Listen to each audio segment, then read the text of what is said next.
ప్రభుత్వ ఉద్యోగులంటే మాజీ మంత్రి పేర్ని నానికి ఆయన కుమారుడికి ఎందుకంత చులకన భావం? అధికారం లేకపోయినా వారి దౌర్జన్యాలు నోటు దురుసు తగ్గవా? తాజాగా మంగళగిరి ఎన్ఆర్ఐ ఆసుపత్రిలో పేర్ని నాని చేసిన హంగామా ఇప్పుడు చర్చనీయాంశంగా మారింది. చల్లపల్లి పేలుడు బాధితులను పరామర్శించే నేపంతో వెళ్లిన నాని నిబంధనల ప్రకారం అడ్డుకున్న ఐసీయూ సిబ్బందిపై చిందులు తొక్కారు.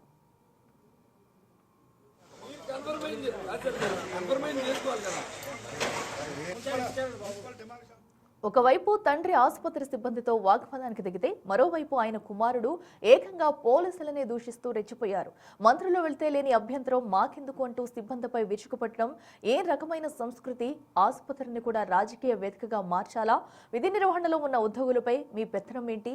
తండ్రి కొడుకుల నోటు దురుసుపై సర్వత్రా విమర్శలు వ్యక్తమవుతున్నాయి.